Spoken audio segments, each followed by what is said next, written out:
विभिन्न ढंग से प्रकल्प चल रहा है। तो आप सभी को उस प्रकल्प के विषय में मैं जानकारी देना या उचित समझती हूँ। और साथ ही साथ गोवर्धन मठ की 5 शाखाएं हैं, ये आप सभी को अवगत होना चाहिए इस विषय में। प्रथम तो हमारा गोवर्धन मठ पूरी है। दूसरा शाखा हमारी एक है जो प्रयागराज में है, शिव गंगा आश्रम, जहाँ की स्थित माँ गंगा भगवती के तट के किनारे है शिव गंगा आश्रम।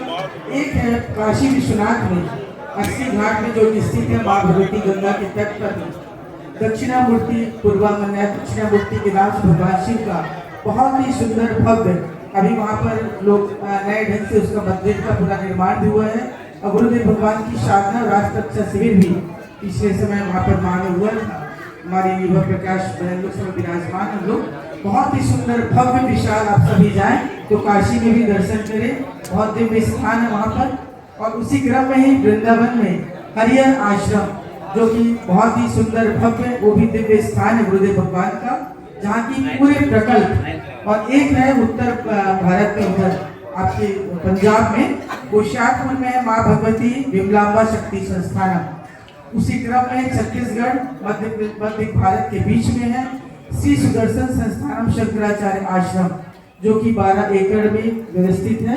और साथ ही साथ वहाँ पर गौ माता, देशी गौ माता की नस्ल की भव्य ढंग से वहाँ पर पूज्यपाद स्वामी जी के मार्गदर्शन में पूरे हमारे जहाँ भी पूरे मठ है संस्थान, वहाँ अद्भुत ढंग से संचालन हो रहे हैं। और सभी को सनातन मानवीयों की रक्षा के लिए जितने भी हमारे प्रकल्प हैं, वो सभी हमारे 5 संस्थान से भव्यता से संचालित हो रहे हैं। आप सभी से मेरा आग्रह और निवेदन रहेगा, आप सभी जो फीड में बता रहे हैं कि आप सभी को 45 वर्ष के आयु के मातृशक्ति के भाई लोग परिषद के माननीय सदस्य होते हैं। उसी क्रम में युवकों के लिए 14 से 45 वर्ष के जो युवा टीम है वो आदित्य वाणी के माननीय सदस्य है। माताओं के लिए यही क्रम है, आनंद वाणी जो मातृशक्ति की संगठन है। दायित्व है भगवान की एक इकाई बच्चों के अंदर भी बाल्यकाल से संस्कार है।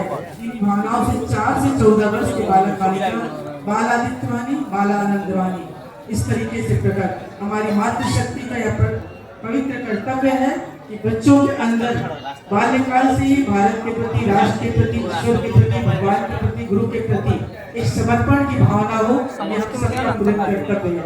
और गुरुदेव भगवान की जो संगठन का मूल उद्देश्य है, आप सभी को यह विषय जानना चाहिए।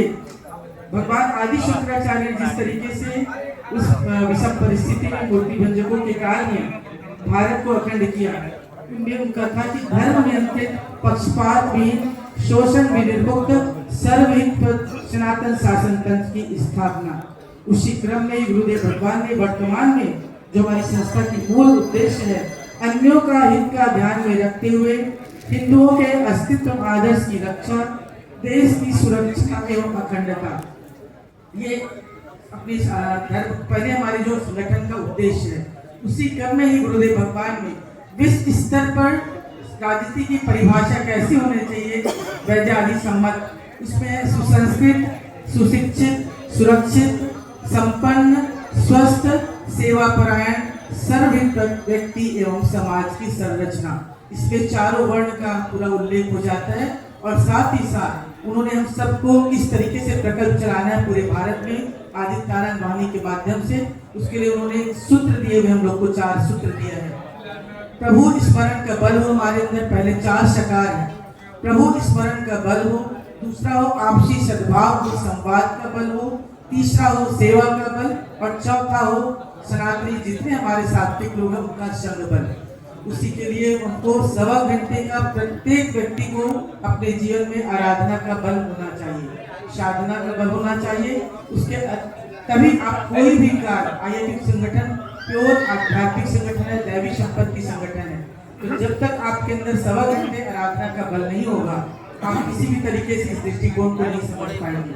उसी के लिए गुरुदेव ने हम लोग को कहा है कि क्या करना क्या है हमें हिंदू राष्ट्र के लिए। आप सभी आज जो जीत रहे पूरे विश्व क्रांति, आप सभी को मठ मंदिर आसपास के अपने उसी को ही कीला बनाना है। संस्कृति और रक्षा का केंद्र हमारे मठ मंदिर होना चाहिए। आसपास जहाँ भी अपने नगर में जहाँ निवास करते हो, उस क्षेत्र के मंदिर को आप अपना स्थान बनाइए, साप्ताहिक प्रकल्प चलाइए, उसमें रहेगा हम सभी को, हम सब चला रहे हैं पूरे संगठन के द्वारा, पूरे भारत में चल भी रहा है। तो आप सभी से आग्रह है कि इस हिंदू राष्ट्र संगोष्ठी के भावनाओं को ध्यान में रखते हुए आप सभी मठ मंदिर में 1.25 घंटे का साथ ही साथ स्वयं आराधना भी करें और मंदिरों में बैठकर हम 3-4 बार हनुमान चालीसा का पाठ करें, संकीर्तन करें, भजन करें।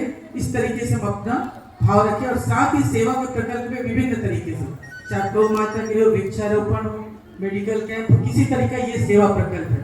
और संघ बल, ये 4 हमारे साकार हैं, इसको आप सभी पकड़े रहिए।